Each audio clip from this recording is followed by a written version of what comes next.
दोस्तों नमस्कार, मैं हूं डॉक्टर प्रदीप प्रसन्न। आप सबका स्वागत है हिंदी की बिंदी चैनल पर।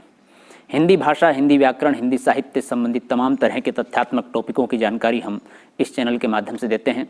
आइए आज नया टॉपिक कुछ सीखते हैं।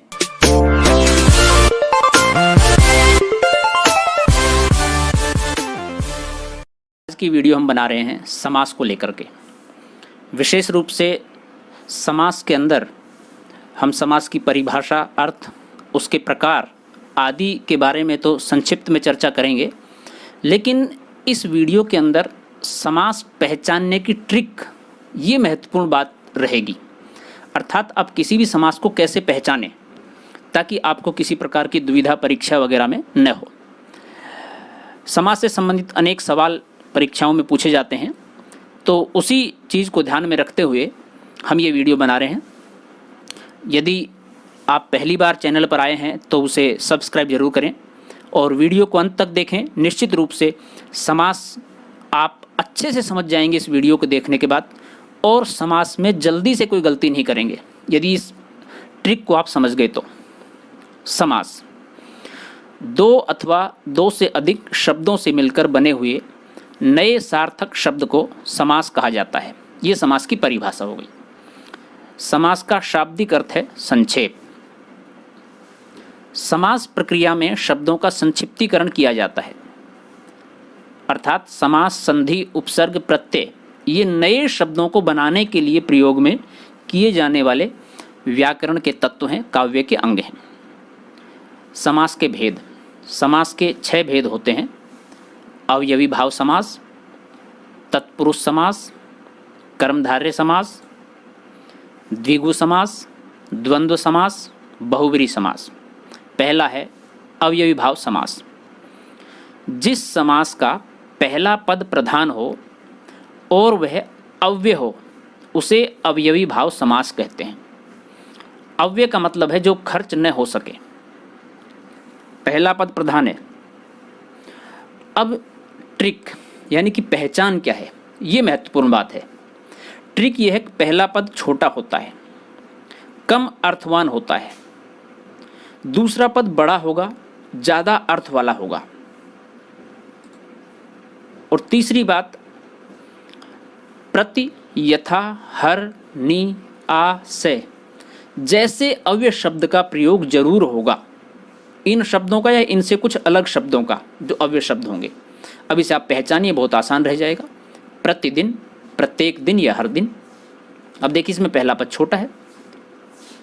सहर्ष, हर्ष से, यथाक्रम, क्रम के अनुसार, भरपेट, पेट भरकर, हर रोज, रोज रोज, निडर, डर के बिना, प्रतिवर्ष, हर वर्ष। अब जो हमने बताया कि प्रति, यथा, हर, नि, से आदि शब्द हैं इसके अंदर। दूसरी बात, पहला पद इसमें छोटा है और कम अर्थ दे रहा है, जबकि दूसरा पद बड़ा है और वह अर्थ भी द्योतक कर रहा है उसका। तो ये बात खास तौर से इस समास को पहचानने की है। अविभाज्य समास में एक नियम और होता है कि एक ही शब्द कई बार आने पर या 2 बार आए तो वहाँ पर भी अवयवी भाव समास होता है। जैसे कि हाथों हाथ, हाथी हाथ में, रातों रात, रात ही रात में। ये ज़्यादा आसान है पहचानना। अवयवी भाव समास हो गया। अब बात करते हैं तत्पुरुष। जिस समास में दूसरा पद प्रधान होता है तथा दोनों पदों के बीच का कारक चिन्ह लुप्त हो जाता है उसे तत्पुरुष समास कहते हैं। विशेष बात यह है तत्पुरुष में कि इसमें बीच में प्रत्येक कारक के चिन्ह होते हैं, इसलिए वो लुप्त हो जाते हैं जब समास होता है और विग्रह होता है तो वो शब्द जुड़ जाते हैं कारक वाले, विभक्ति वाले। इसकी ट्रिक क्या है? दूसरा पद छोटा और प्रधान होता है, कम अर्थ वाला होता है। ये अवयवी भाव का उल्टा समास होता है एक तरह से, यानी कि उसके विपरीत वाली इसकी ट्रिक काम करेगी। और पहला पद बड़ा और ज़्यादा अर्थ रखने वाला होता है। इस समास में बीच के शब्दों या विभक्तियों को हटा दिया जाता है। जैसे यज्ञशाला, यज्ञ के लिए शाला। अब इसमें बीच का शब्द है के लिए। अब के लिए से आप पहचान जाएंगे तत्पुरुष में भी कौन सा तत्पुरुष, हम आगे चर्चा करेंगे। राजकुमार, राजा का कुमार, का जो कारक चिन्ह है वो हटा दिया। तो इस तरह के शब्द जब आए, के लिए, का के, की, में, पे, पर इत्यादि, तो वहाँ पर तत्पुरुष समास होता है। तत्पुरुष समास के 6 भेद होते हैं। तत्पुरुष में कौन सा है वह हम बताएंगे। सबसे पहले कर्म तत्पुरुष। आपने कारक पढ़े होंगे, कर्ता को छोड़ करके बाकी शेष जो कारक हैं और अंत में संबोधन को छोड़ करके उन सब के अनुसार तत्पुरुष होते हैं। कर्म कारक की ट्रिक है, कर्म कारक का चिन्ह होता है को, अतः इसको हटा दिया जाता है तो वह जो बचता है वह समास होता है। जैसे कि गृह कट, गृह को काटने वाला, अब यहाँ को का लोप हो गया। यश प्राप्त, यश को प्राप्त करना, को का लोप हो गया। को का लोप इसलिए हो गया क्योंकि ये कर्म कारक को चिन्ह जो है वो को है, इसलिए उसका लोप हो गया। तो जहाँ पर को चिन्ह हो वहाँ पर तत्पुरुष है, तत्पुरुष में कौन सा है को है तो कर्म, ये पहचानना बहुत आसान हो गया।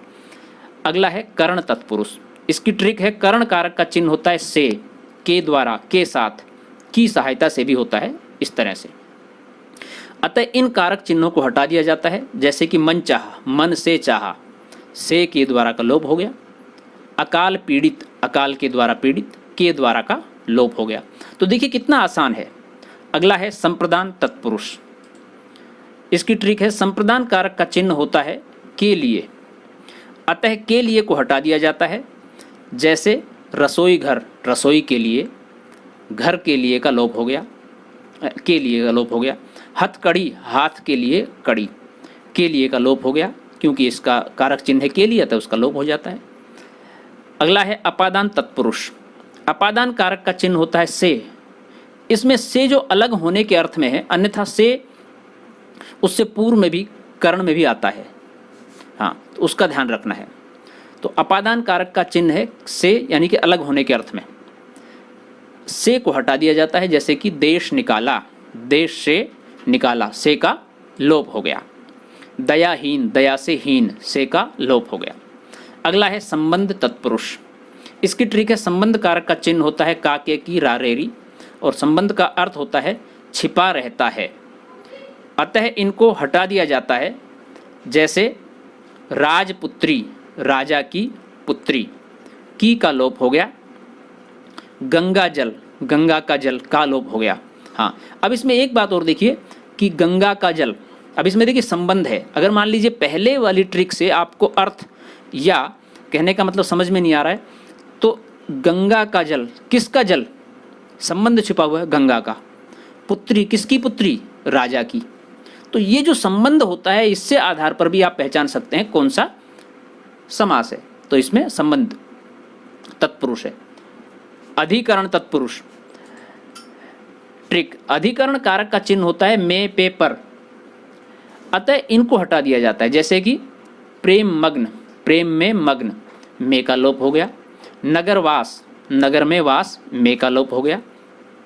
अब आप ये पहचानिए कि जितने भी कारक हैं उन सब के चिन्ह है, उन्हीं का लोप हो जाता है, वो आपको पता होगा। जैसे कि कर्म का चिन्ह है को, कर्ण का से, संप्रदान के लिए, अपादान से है लेकिन अलग होना है, कर्ण का से साथ में है, संबंध का, के, की, रा, रे, री, अधिकरण में, पे, पर। अब अगले समास की बात करते हैं, कर्मधारय समास। जिस समास का उत्तर पद प्रधान होता है तथा पूर्व पद व उत्तर पद में उपमान, उपमेय तथा विशेषण विशेष्य का संबंध होता है, उसे कर्मधारय समास कहते हैं। इसको पहचानने की ट्रिक क्या है, पहला पद विशेषण होगा अर्थात विशेषता बताएगा, दूसरे पद की तुलना होती है, विग्रह करने पर बीच में है जो, के समान आदि शब्द आते हैं, कैसा है प्रश्न का उत्तर मिलता है। जैसे कि चरण कमल, करण कमल के समान चरण, अब के समान का लोप हो जाएगा जब हम बात करेंगे। तो महापुरुष, महान है जो पुरुष, मृग नयन, मृग के समान नयन, लाल मणि, लाल है जो मणि। अब देखिए इसमें के समान है जो, के समान, इस तरह के शब्द आ रहे हैं, तो यहाँ से पहचान आ जाना चाहिए कि कौन सा समास है यहाँ पर। अब हम बात करते हैं द्विगु समास। जिस समास का पहला पद संख्यावाचक होता है, बड़ा सरल समास है ये, वह द्विगु समास होता है। आसान है कि संख्या वाले शब्दों का प्रयोग होगा और का समूह शब्द का भी प्रयोग होगा, कोई ना कोई संख्यावाचक शब्द होगा।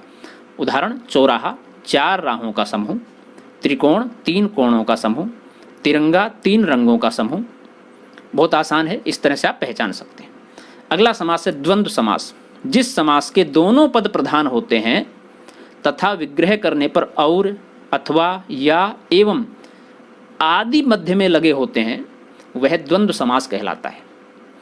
दोनों शब्द एक दूसरे के उल्टे होते हैं, ये ध्यान रखना। जो भी दो शब्द आएंगे वो एक दूसरे के विपरीत अर्थ वाले होंगे या फिर बराबर महत्व के होते हैं। दूसरी ट्रिक, दोनों के मध्य और, एवं, या, अथवा आदि शब्द छुपे रहते हैं और मध्य में योजक चिन्ह होता है, ये खास बात है। इस तरह से आप 3-4 ट्रिक के माध्यम से आसानी से पहचान सकते हैं। तो पाप पुण्य, पाप और पुण्य एक दूसरे के विपरीत हैं, उल्टे हैं। सुख दुख एक दूसरे के उल्टे हैं, विपरीत हैं। गुण दोष, गुण और दोष। बहुब्री समास, इस समास में कोई भी पद प्रधान नहीं होता। दोनों पद मिलकर किसी तीसरे व्यक्ति या वस्तु की ओर संकेत करते हैं। इसमें महत्वपूर्ण बात है कि ना पहला ना दूसरा बल्कि अन्य अर्थात तीसरा पद प्रधान होता है। इसकी ट्रिक है, विग्रह करने पर तीसरा अर्थ निकलता है। दूसरी बात, विग्रह करने पर जिसका, जिसके, जिनका, जिनके आदि शब्द का प्रयोग जरूर होता है उनके मध्य। उदाहरण से हम समझते हैं, जैसे कि चतुर्भुज, 4 हैं भुजाएं जिसकी अर्थात विष्णु जी। लंबोदर, लंबा है उदर जिनका अर्थात गणेश जी। दशानन, 10 हैं सिर यानी कि आनंद जिसके अर्थात रावण। गिरिधर, गिरी को धारण करने वाला अर्थात श्री कृष्ण। तो यहाँ पर देखिए जिसकी, जिनका, जिसके, ये तो एक दो शब्द हैं। दूसरी बात, 4 हैं भुजाएं जिसकी। अब इसमें चतुर है या भुज है, कौन सी विशेषता है? तो ये ना पहला ना दूसरा, न पूर्व न उत्तर, दोनों में से किसी तीसरे पद को प्रधान बता रहा है, तीसरे की विशिष्टता बता रहा है, अन्य की विशिष्टता बता रहा है। अतः यहाँ बहुब्री समास है। विशेष नोट, यदि किसी प्रश्न के विकल्प में कोई कर्मधारय, द्विगु या बहुब्री तीनों समास दिए हैं, कोई प्रश्न पूछा है इनमें से कौन सा है, और तब आपको हमेशा बहुब्री पर ही टिक करना है, वही सही होगा। क्योंकि बहुब्री समास सबसे श्रेष्ठ या समासों का राजा कहा जाता है, इसलिए उसको ट्रिक करना है। क्यों?